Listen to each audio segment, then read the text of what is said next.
The Auburn Tigers blast Merrimack 95-57. Let's talk about it.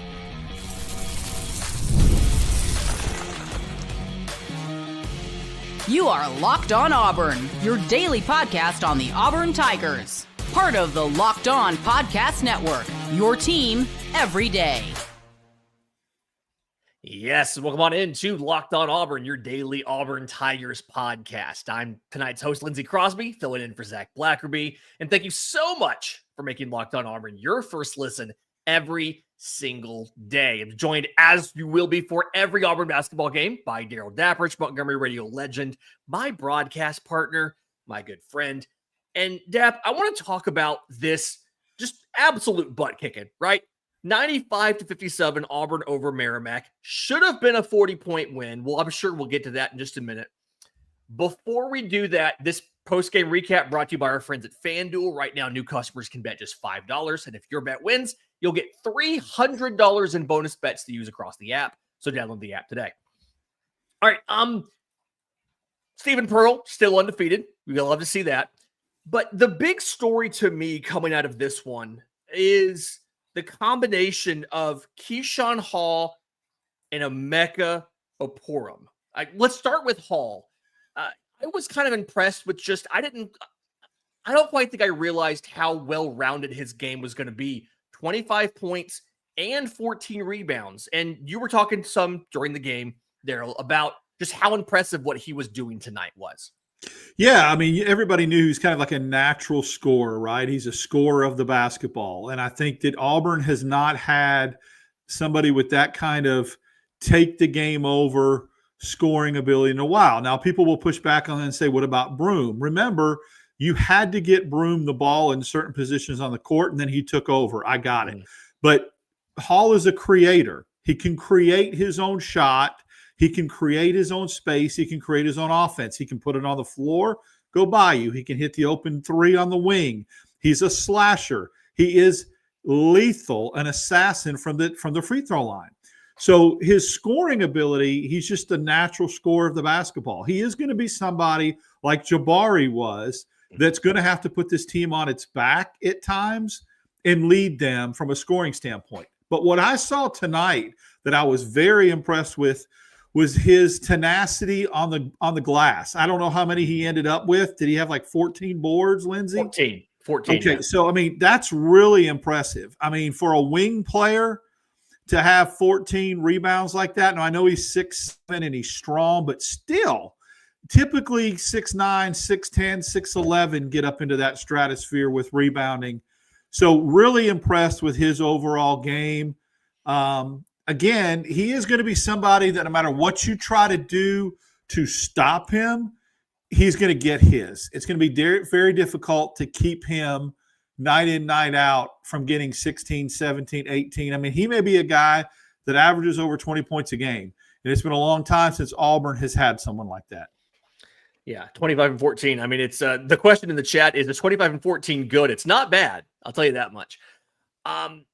I think what impressed me is he made every shot he was supposed to make. And from the context of I'm a baseball guy, right? Like I'm not, basketball is not my first sport. But he took one three-pointer. He made it 12 of 13 from the line. Like he wasn't taking bad shots. And then when he had a good look, more often than not, he was cashing.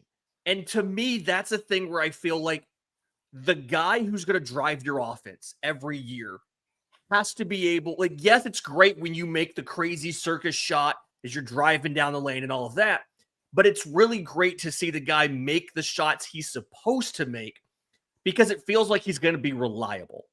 And I think that's maybe a factor. That was my biggest question about this team this year, given everybody you lost, was who was going to be that guy that when you need a shot, you know this guy's going to make it. Is Keshan Hall going to be that guy this year? I believe he is. And I think an important component of this, because we see a lot of people on Twitter and on X and in this chat really concerned about Tahad Pedford. And I want to remind people that there is a direct correlation between what Keshan Hall's doing and how Tahad Pedford's playing. Yes, Pedford only had 13 points. He's missing some shots. And his assist total may not look great. But remember, you don't get an assist when you make a dime of a pass to somebody who's underneath the basket and you find him in traffic and they get fouled and go to the free throw line. You're not getting an assist. But you put him in position to score. Pedford is doing a great job of distributing the basketball, and Keshan Hall will be one of the first people to tell you that a lot of his 24, 26, 28 points are coming from Pedford putting him in a position to score. I'm not worried about Pedford. He will score the basketball, but he's asked to do a different thing right now, and that's be more of a true point guard, more of a distributor. And guess who he's writing checks to right now? Keshan Hall. He's cashing them. And again, people go, well, that assist total, when you go to the line 18 times, I guarantee you go back and watch the film, about 14 or 15 of those come off a Tahad Pedford pass. So that doesn't show up on the stat sheet as an assist, but it shows up as a direct contribution to Hall scoring. Yeah. And I think one of the questions that I have about kind of that dynamic, right? Pedford's feeding Hall. Hall's either getting to the line or making the bucket. Is there, because of that dynamic, do you have the ability for these guys to coexist and both be putting up points in a game? Like, is this something where it's one or the other? Or can you have a situation where Pedford can give you 20 points, Hall can give you 25, and it's not necessarily some sort of like awkward dynamic? Can you work that out? Or is it Pedford's got to feed Hall for this to work? I think the dynamic of that for it to work is what we saw tonight. At times we saw Magwood and Pedford on the floor at the same time. True. If Magwood emerges and starts to be more comfortable taking care of the basketball, distributing the basketball, there are stretches in games where you need Pedford's scoring ability, where Magwood can come in, play the one, you play Pedford off ball at the wing and free him up. And that we saw some of that tonight because Overton is the two, and I love him as a two. He's a glue guy. He hit that big three early in the game. He gets rebounds. He's just tough as nails. Best on the ball and off the ball defender I think Auburn has in the backcourt. But he can't run the point. So you can't slide Pedford over to the two when Overton's in the game. Let Magwood, if Magwood emerges and gets comfortable, then put them in the game at the same time. And then you let Magwood handle the basketball. You run Pedford off ball screens, back cuts, get him out to the wing, and he becomes a two. That will help. Because make no mistake about it, as much as I love how Pedford is playing unselfish right now, and I think through 2 games he's averaging 12 points a game, and we're freaking out, okay? Really? We are going to need him to score. There are going to be games, but we remember he was big game Tahad last year, and Auburn hasn't played a really big game yet. I would not be surprised if your leading scorer in Birmingham a week from Sunday against Houston is Tahad Pedford, because that's when he came on last year. He's doing what he's being asked to do within the framework of the offense. So is Overton. I have a feeling that Overton could score more if he took more shots. Right. But I think that these guys are starting to find and define their roles. And I saw that tonight with Sebastian Williams-Adams, SWA, starting over Freeman. That lineup looks like it's a little bit more formidable down low and a little stronger defensively around the rim with SWA starting. And he had a nice game. So, see, we're starting to see rotations work out. Maybe Opurum plays more than Jovic does. There's some things to work out. And you've got Wofford coming in Tuesday, and then you go to the big game in Birmingham. I think we'll see we'll start to see this team settle in a little bit. Yeah. Talking about a guy that started here, Emeka Opurum. I was really impressed with, he didn't miss a shot from the floor, 4 for 4, right? 3 for 6 from the line, 2 blocks, 4 rebounds. All of those were defensive rebounds. It feels like in a team that does not have a lot of size, he is absolutely the guy that you need to step up, and he is the guy that you need to give you a presence down low. Can he be, 11 points, I know it's Merrimack, but Did you see enough to think that this is something that he can be another option in this offense for offense down low? Or is he just there to protect the rim, get rebounds, and just clog up the paint a little bit? Three things. Number one, I would have liked to seen what that game would have looked like if he would have played against Bethune-Cookman, because I think he would have been – Bethune-Cookman was very physical, but they had a lot of 6'8", 6'9" dudes. Emeka could have been a little bit of more of a presence. Secondly, you don't need him to contribute that much. All you need him to do, he doesn't have to be the guy. Murphy didn't play tonight, precautionary. Mm-hmm. With Jovic coming on a little bit in the second half of this game finally, Emeka coming in and giving you 10 to 12 minutes a night, yes, that could be the shot in the arm that Auburn needs down on the block. And to answer your question, he can be more than a rim protector. When Auburn scouted him at Butler Community College, he was a lob specialist. He was absolutely got a lot of his points on lobs. I mean, you're 7 foot, you go up, boom. Auburn scouted that, and you saw them tonight really at some point sometimes try to force the basketball to him. But once they got it going and found him on the block with lobs, it was Lob City, man. And he can score around the basket. In fact, his first basket was a nice, tough putback, right? A putback off a miss. Then he had 3 dunks. So I think if he can give you 10 to 12 minutes, 4 to 6 points, 2 to 3 rebounds, a couple blocks, that's all you need. Because I think Murphy is going to, be in double digits. And I think tonight Jovic played better. And it's a 3-headed monster type thing. I think what you need, and then Sebastian Williams-Adams can give you some points off from the 4 position. Now you got 4 dudes down low in your front court, and I think that'll help you because it's. I was really concerned, but the emergence of him tonight and the emergence of Jovic a little bit, and Sebastian starting gives you some more size, and I think that's what you're going to see. But all you need from him is 10 to 12 minutes a game and be productive in those 10 or 12 minutes. Yeah, you actually got 19 from him tonight. When we come back, I want to talk about Jovic a little bit and then a little bigger picture about what we saw from the offense, what we saw from the defense. We'll do that next right here on Locked On Auburn. But first, today's episode is brought to you by our friends at Supply House. When the opening whistle blows on a new repair, you can get your crew moving forward with Supply House. Order today, and you'll see parts on your doorstep tomorrow.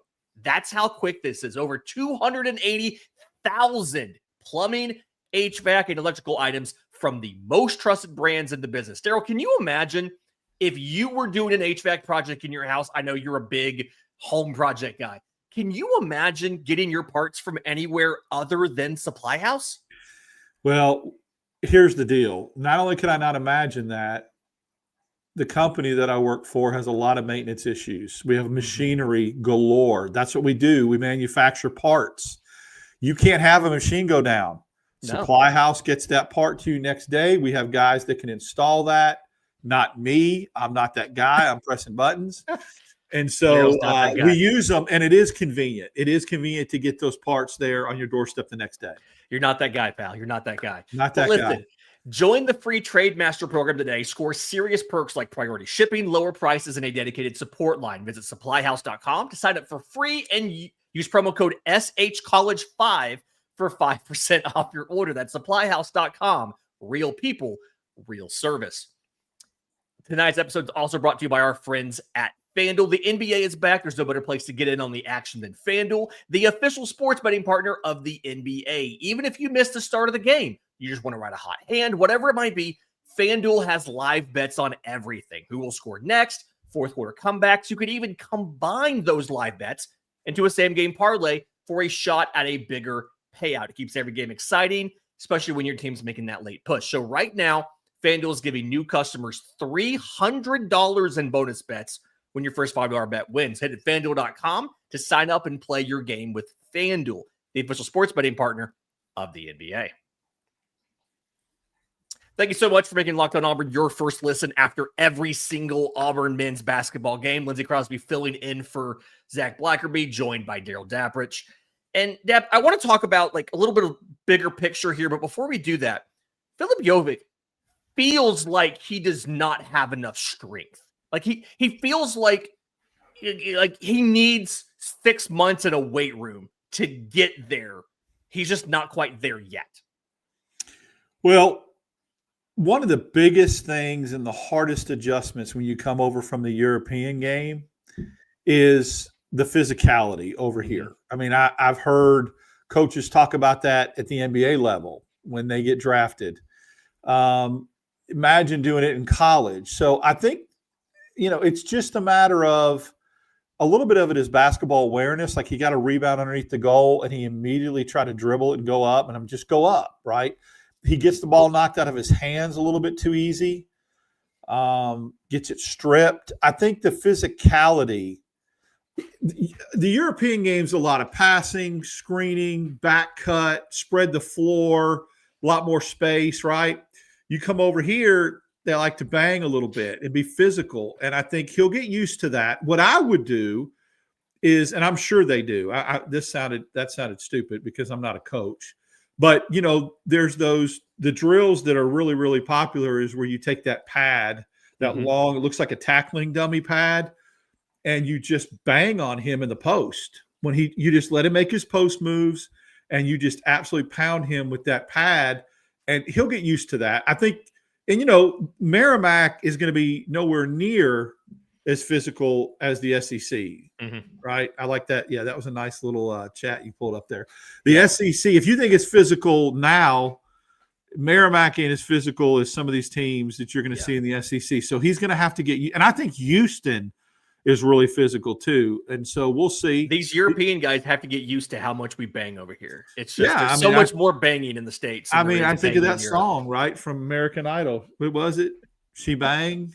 That okay. Yeah. Okay. Moving on before I get fired from this. Okay. It felt like, and correct me if I'm wrong, again, baseball guy doing the best that I absolutely can here. It felt like Auburn's offense was very patient with what Merrimack was trying to do. Like it was a good zone defense. I don't know much about basketball. I know that they have done a really good job of holding opponents to like 60 points and less, right? And it felt like Auburn was very good at just taking what they were given, not trying to press the action too much and getting bad looks, but just taking the shots that were available and sinking enough to cruise to an easy win. Am I wrong? Well, so they are renowned for having a really good zone defense. Like that coach, Joey Gallo, also moonlights as a lawyer, and my cousin Vinny. He is very well known for having his team play an effective zone. I mean, like Jim Boeheim at Syracuse played in that zone all the way. So that team, their imprint is they play really good zone, so much that their defensive efficiency last year was one of the best in the country. I think they only gave up. Now they played in a different conference, but I think they only averaged up giving teams in the 60s. Auburn got 95 and shot it not too good from the 3-point line. Normally, 6 to 24. Yeah, 25. Yeah, I mean, normally, if you would tell me that Auburn had 95 points against a Merrimack zone, I'd have said they shot lights out from the three because that's the zone buster, right? You got to hit the three.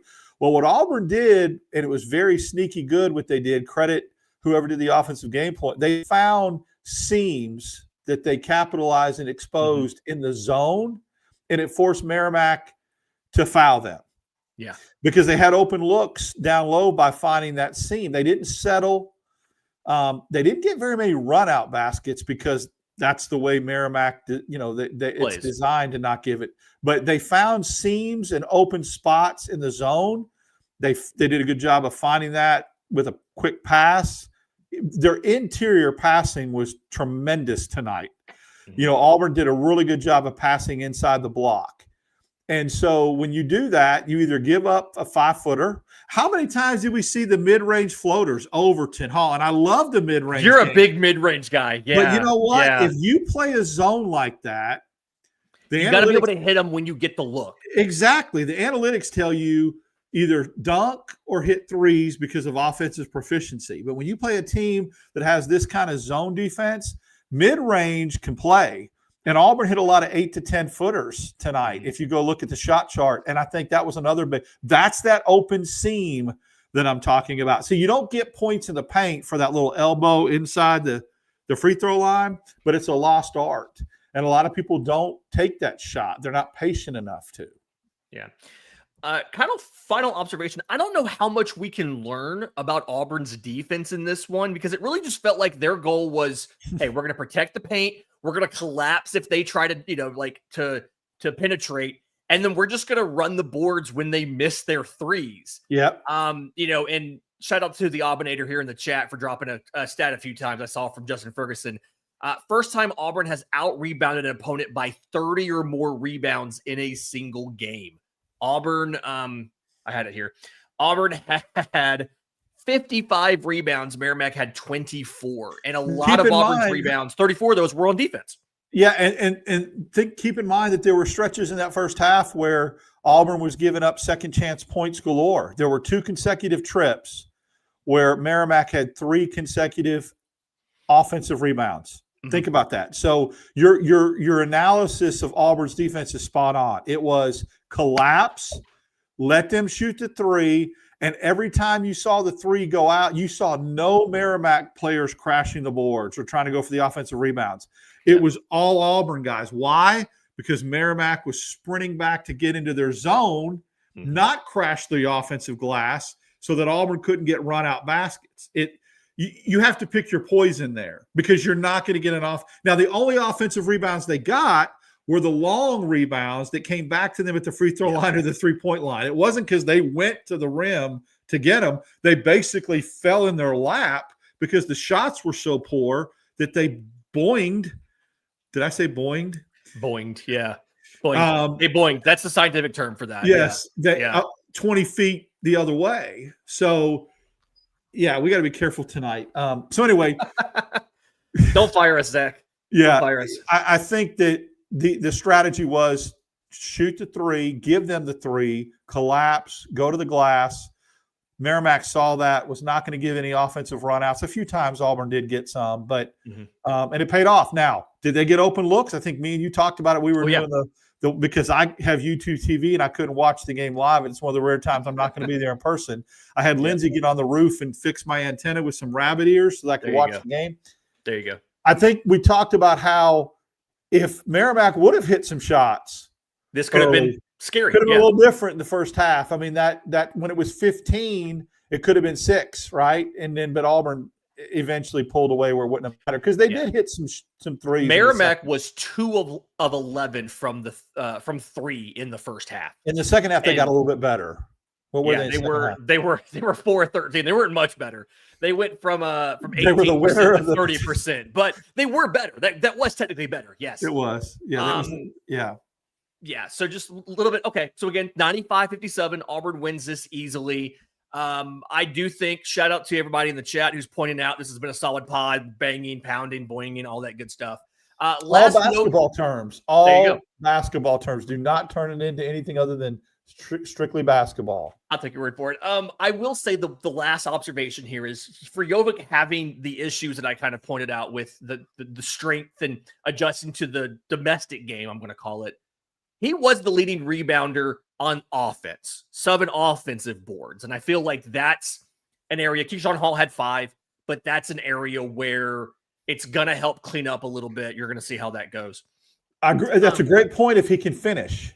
If he can finish, finish around the rim. I mean, you get an offensive rebound unless you're dropping it off to somebody that can finish, or you're going up and getting fouled and making shots at the rim.